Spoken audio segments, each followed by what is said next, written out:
so delighted to hear that there is a recording, a video of my dad, Stan Free, performing at DeFemio's, oh, it has to be back 1993. My dad, Stan Free, was born in New York City, Brooklyn, in 1922.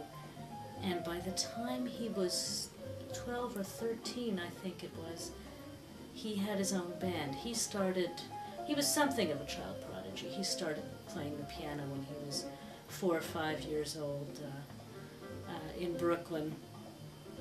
The family was very poor. My Aunt Miriam used to say all we had was a sense of humor and a piano. And he took to piano very early on and studied, really put his whole heart and soul and mind into music. He studied at Juilliard, and by the time he was 12 or 13, his first band was Stanley Friedland's Royal New Yorkers, and played the Catskill Mountains. He shortly afterward changed his name to Stan Free, and he worked as a pianist, accompanist, had his own trio, and was a composer and conductor and arranger of music for the next several decades, up until his death in 1995.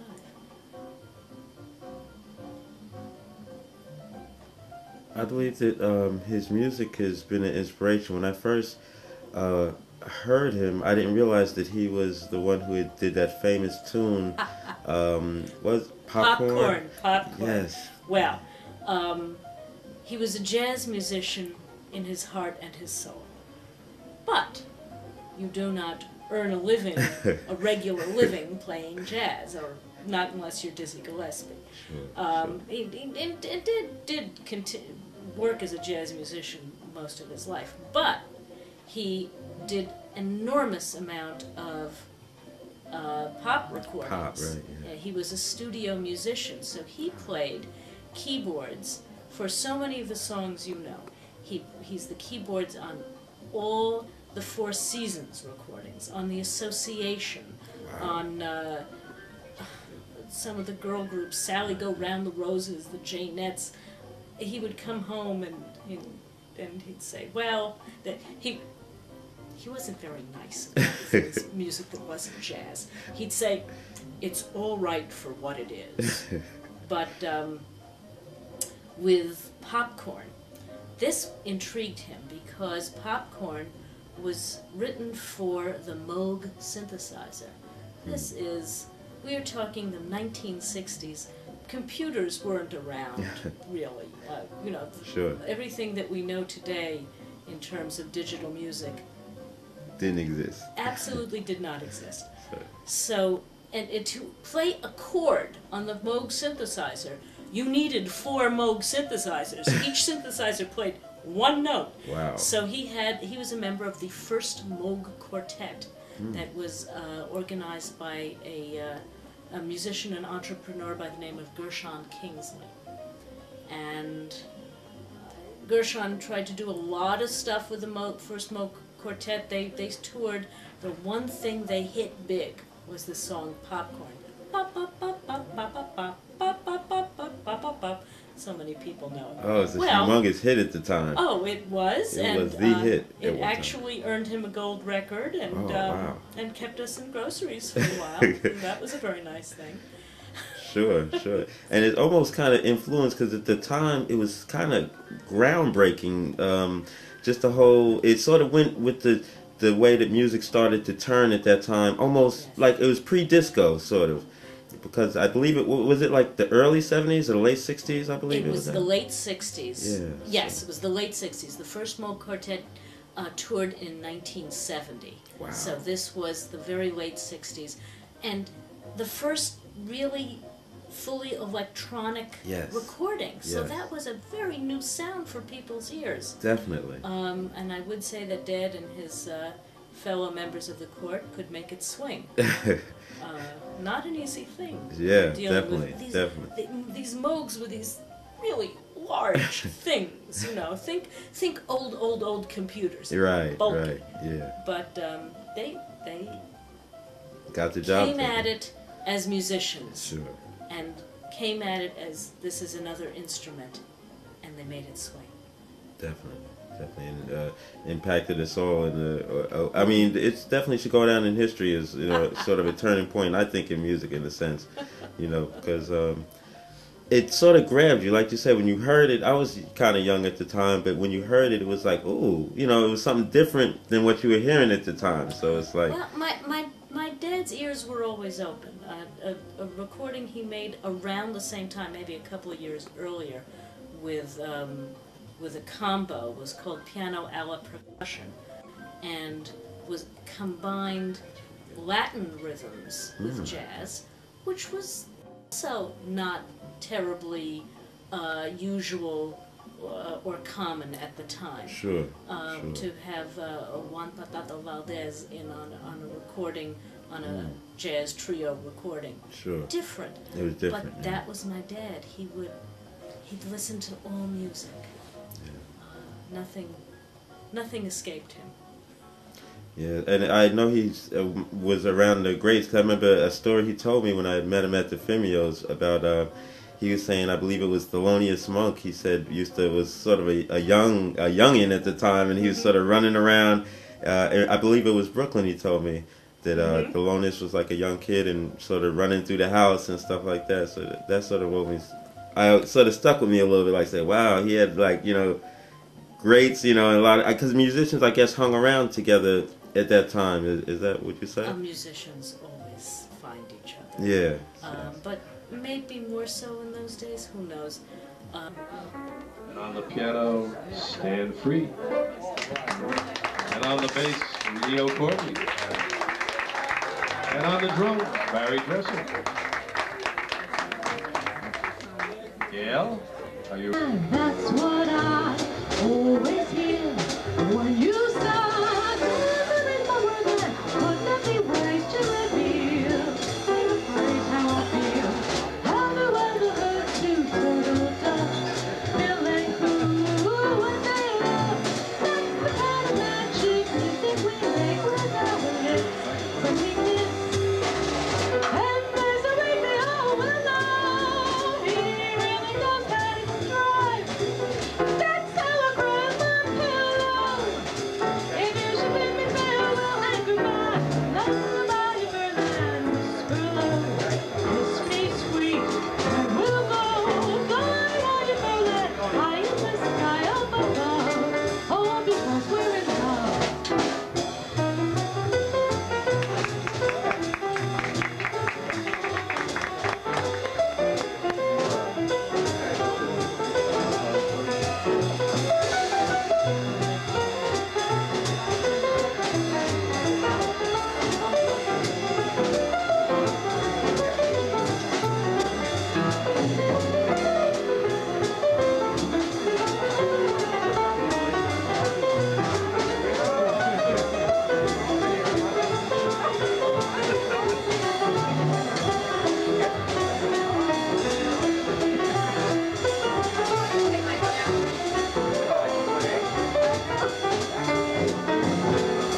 And there's a way below willow. He really knows how to cry.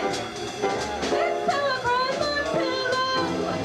If you should bid me farewell and goodbye, lullaby you burn and whisper low. Kiss me sweet and we'll go fly while you feel that high in the sky up above. We're in love.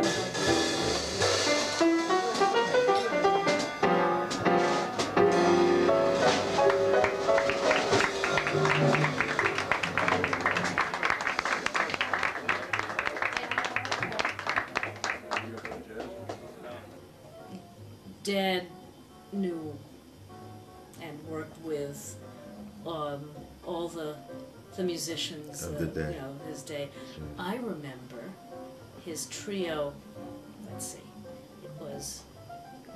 I'm thinking it was the summer of 1956 or 1957. I think it was the summer of 1957 that Dad's trio played the Jersey Shore opening for the Dizzy Gillespie combo. Wow. And so one of my earliest childhood memories is playing piggyback on the beach with Dizzy Gillespie. Wow. 7 years old. And Dad used to love to tell the story that I went up to Dizzy one night and said, "Mr. Gillespie, you play beautifully, but not correctly. My dad says you're not supposed to puff out your cheeks when you play the trumpet." Because at the time, Dad was trying to teach me the scales on the trumpet. So I was, you know, a big expert at that time, and I wanted to help this nice man with his career, I guess. He was the sweetest man, Dizzy Gillespie. Oh, golly. He was just a lovely, lovely person. But that's the kind of memories you have when you grow up with a jazz musician for a father. Sure, that's a wonderful memory. People come by the house, and it's the musicians and the artists and the actors of the world. When I was a little kid, I thought all daddies went out to work at night dressed in tuxedos and cummerbunds. It seemed normal to me. I don't know. Would you say that? I mean, was it so? It was like the typical. Was it the jazz? Like I heard a lot of stories of a lot of musicians would have like parties in the house and sort of like jam and impromptu jazz sessions and things like that. That would be at Uncle Ray's house. My dad's brother, Ray Free. I see. We were living in an apartment. He had a little house out in Queens, and his basement was set up for jam sessions. And every family party we had there, he would always have friends over, and it would end up in a jam session in the basement. It was the greatest thing, especially with my Aunt Hilda's red beans and rice cooking, too. Oh. Just to top it off, you couldn't beat it, huh? Yeah. So, would you say that, like, how would you categorize his style of jazz? I would say he was deeply influenced by Art Tatum. And there's another pianist I'm trying to think of his name. Born in Canada, but that's not well known. Yeah, it'll come back to me. But Art Tatum was a master. Definitely. And my dad would have me listen to Art Tatum records when I was a kid, and point out the incredible technique that Tatum brought to the piano, because you have to know what you're doing. Definitely. In order to fly, you have to walk first. You have to know what you're doing. And Dad was big on that. He would warm up and practice every morning playing Mozart and Beethoven sonatas. Wow. So that his technique and his strength and agility was renewed on a regular basis, and he saw and admired that in Art Tatum. Yeah, but I imagine those sonatas, they would definitely, put you through the trials there, cause as intricate as they can be. Exactly. Yeah. Exactly.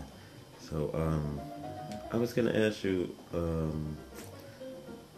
he sort of also brings to me mind a little bit of sort of, even not quite, but a little Earl Garner kind of too, sort of.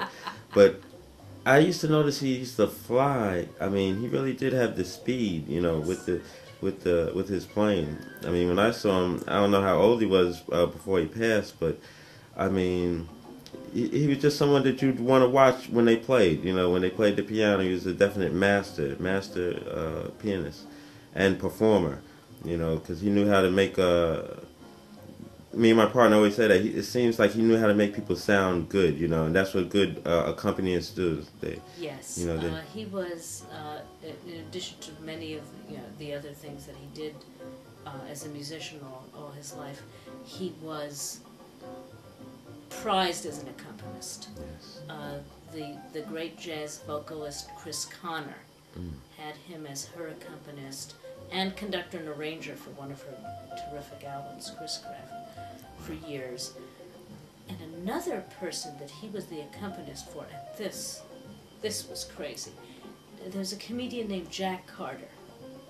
Oh, Old yes. style, Catskills, very fast, and used music in his act too. Occasionally would break into a song, but his whole style was very improvisational. And my dad was his accompanist for I think 20 years. Nobody else could keep up with Jack. Wow. And nobody else could put up with him either. He was, I think, Carter would not deny to this day that he's something of a difficult personality at times. But they loved working together. My dad also loved telling stories and entertaining people Sure. with his music and his stories. Sure. But to have him back you up was to feel as if you were in a cushion. Yes. I had that pleasure just as his daughter. I'm kind of an amateur singer, pretty amateur singer. Oh. When Dad was playing behind me, I sounded like something. Yes. It was really nice, Gave that security, that playing, it put the authenticity, I guess, on it, make it. Yes. Yeah. Yeah, I noticed him doing that at the Femios too. I mean, not to say any of the singers were bad, but no matter how they sounded, he really made them sound good. He could find it. He could find the good part. You want to explain what this picture is to the left here? This is at when Barry Presser and I got married in December of '94. At the party afterwards, my husband and my father did what they loved best, which was play music, and they got to play together, which is a very dear memory. And I'm going to flip this and show you a picture of me and my dad. My wedding day. Dad helped me and Barry get together. Barry, I introduced them. Barry was working in the family business at Sweet Cravings, and we went over to the store one day, and I introduced Barry to my dad. We hadn't been going out yet. I said, Barry said he's a drummer. Dad said, oh, that's interesting. Sometimes I need a drummer. Let me have your phone number. So that was very nice, and Barry gave Dad his phone number. But I thought that was a little odd because my father had been in show business for 50 years, and he used to work with drummers like Ed Shaughnessy of The Tonight Show. What is he doing with the phone number of a guy who he just met in an ice cream store? We walk out of the store. My father turns to me, hands me the phone number, says, call him. Oh, wow. He saw how I was looking at Barry, I think. So I did. I listened to my dad, and the rest is history. Wow. That is a beautiful story. So your pops is, is one who really got you all together. It's beautiful. That's beautiful. So, had they performed, because I seen them perform before, they were very dynamic together. It seems like they had a lot of chemistry on the stage as far as performance. Yes. Well, it's that whole conversation you can have in music, and I found a man to marry who is like my dad in his openness and his love of life and the world and of people. And when you have two people like that, they can't help but make beautiful, beautiful musical statements together. And you saw it in the clips that the people are going to see, or if they have seen him, they'll see it because he's appearing in those clips as well. That's terrific. Yeah. I'm so glad. So we're going to have a nice treat for everybody. They stay tuned. Absolutely. All right. So thanks a lot again for taking the time. You bet. All right. Bye.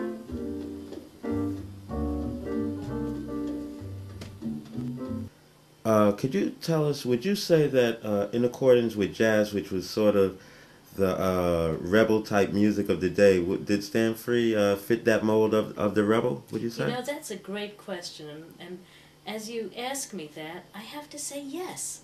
and I have to realize also that he jumped in on jazz in its early days. I mean, the first recordings by Louis Armstrong are in the 1920s, and here comes my dad in the 1930s playing you know, entertaining the crowd. They want to hear dance music and all. Sure, But sure. his passion for jazz improvisation, I think, is a reflection of a mind that liked to find new places, Yes, go new places, yes, not go along the same path, definitely. but and also to interact with the world. And when you're in a jazz combo and you're having those musical conversations, that's kind of like how he lived his life. He wanted to hear other people and respond to them in life and in music. It's beautiful. I guess it's sort of like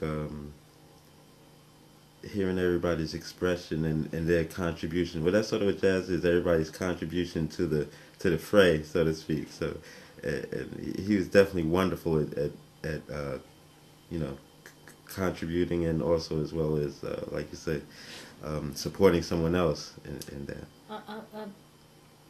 A little slightly off the point, but I'll tell you a sweet story. In his last year, and when he was in failing health, and he was in the hospital a lot, and was having bad days and good days. Sure. We always knew when he was having a good day, because we'd walk into the hospital room, and he would be singing to whatever hospital employee was in the room, in the person's native language, or, you know, if the guy said he was Cuban or Estonian or whatever he was, Dad knew the music. He could pull up a song. And would start humming something to him in his native musical language. Wow. And when he was doing that, we'd know our dad was on it. Yeah. He was there with us.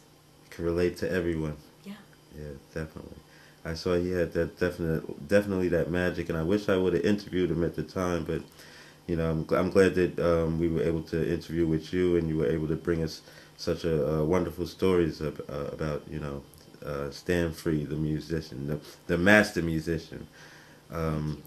Is there anything in parting that you'd like to maybe say, maybe in memory, or just anything special that your father would want to say to us, because you know him probably better as well as anyone could.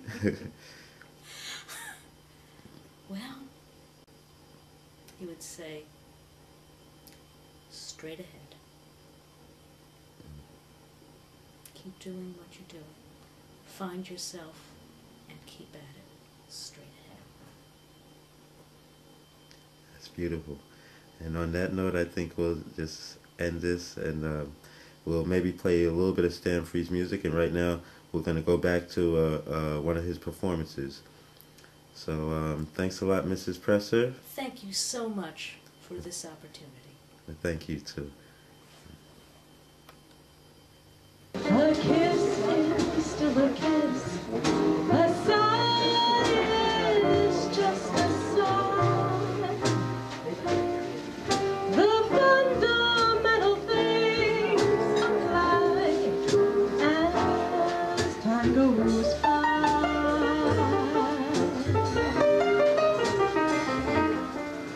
And when two lovers woo, they still say I love you. All that you can deny. The world will always welcome lovers as time goes by.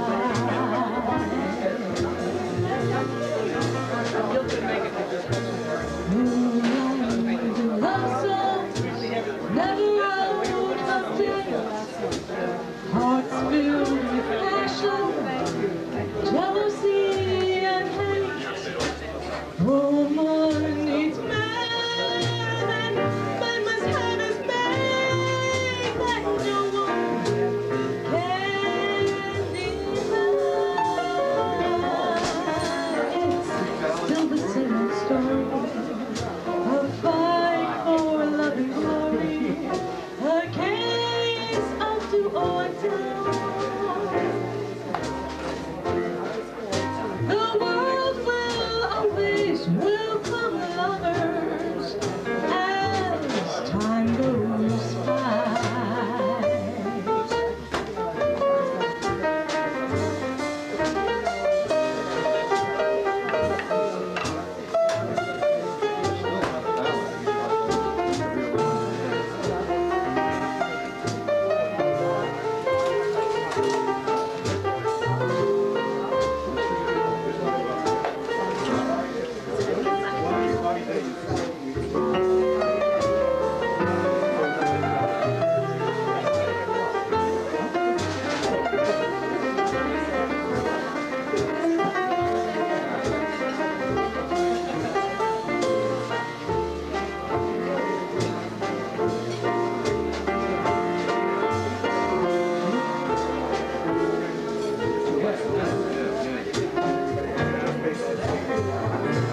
Dale Simbring, ladies and gentlemen. Let's hear it again.